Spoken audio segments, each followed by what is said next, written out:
Autumn. There's a certain scent in the air, a mix of damp earth, fallen leaves, and the first hints of winter's chill.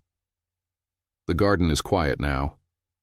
The vibrant chorus of summer has faded to a gentle hum.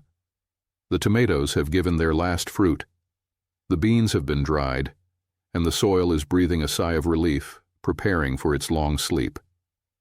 Most of the work is done, but there is one final task, one last ritual before the frost settles in for good.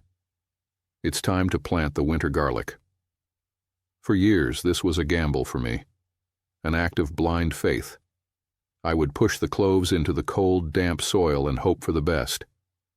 I'd wonder how many of them would rot in the relentless winter rain. How many would fail to wake up in the spring? It always felt like a lottery. Some years were good, others were deeply disappointing, with weak shoots that struggled to thrive. But a few years ago, I discovered a method that changed everything.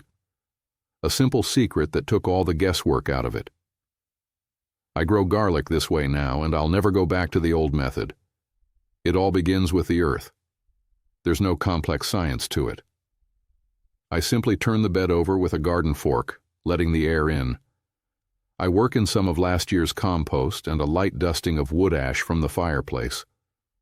The soil needs to be able to breathe. It must be loose and alive, ready to welcome new life.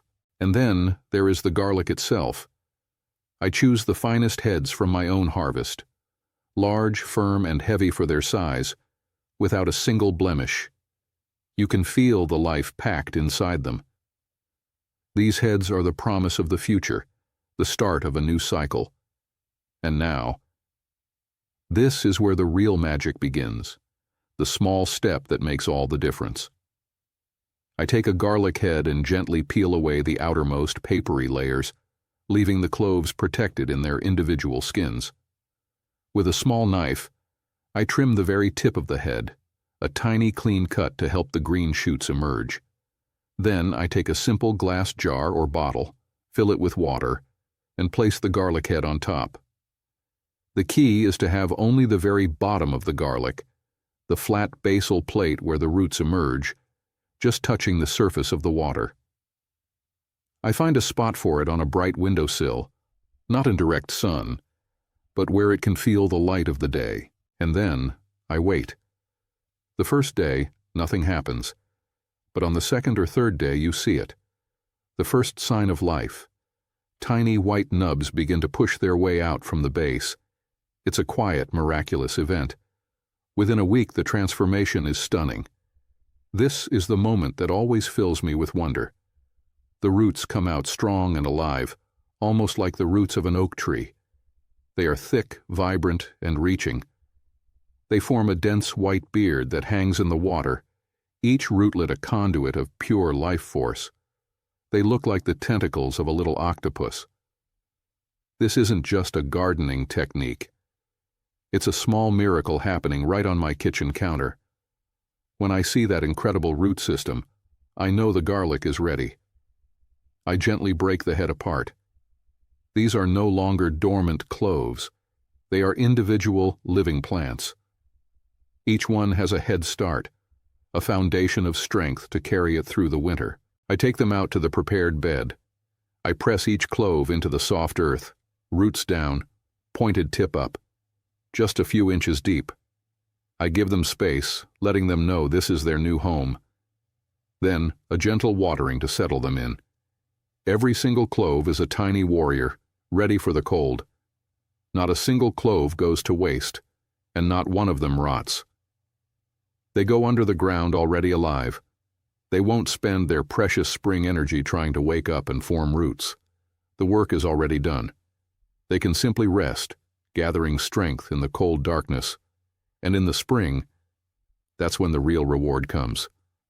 As soon as the snow melts and the ground thaws, the first things to appear are the bright green spears of garlic. They push through the soil with a confidence that other plants just don't have. They are often the first sign of green in the entire garden. From this moment on, the garlic takes off like crazy. It doesn't struggle for life. It thrives. The shoots grow thick and strong, a deep, healthy green. They outpace the weeds. They are a testament to the power of a strong beginning. Summer is a time of patience. I water the bed, loosen the soil, and watch as the stalks grow tall and the bulbs swell beneath the surface. When the lower leaves begin to turn yellow and dry up, that's the signal. It's time. I gently loosen the soil around each plant with a garden fork. I pull them from the earth and brush away the dirt. Holding one in my hand is a deeply satisfying feeling. The bulb is heavy, dense, and perfect. This isn't just a harvest. It's the result of patience and of a little secret shared between me and the garden. I don't cut the stems right away. I gather the garlic into bundles and hang them in a dry, airy shed out of the direct sun. This is the curing process. For a few weeks, all the remaining energy from the leaves and stem flows down into the bulb. It's here that the flavors deepen, the papery skins tighten, and the garlic prepares itself for long keeping. It becomes perfect. And now we come to the final act, the reward. It's the middle of winter. The garden is sleeping under a blanket of snow, but my kitchen is filled with the harvest. Braids of golden dried garlic hang from the rafters. I take down a head. The crisp, papery rustle is a sound of pure satisfaction.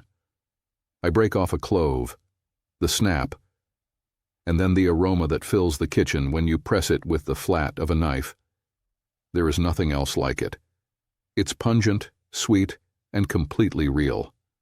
To roast a whole head until it's soft and caramelized, to mince a clove into a fiery sauce, or to simply rub it on a piece of toasted bread. This is harmony. It's the small cycle of life in your own garden, a journey that ends right here, at your table. And you know the best part? When you have your own harvest, so reliable and abundant, you realize something very simple and very powerful. You'll never have to buy garlic at the store again.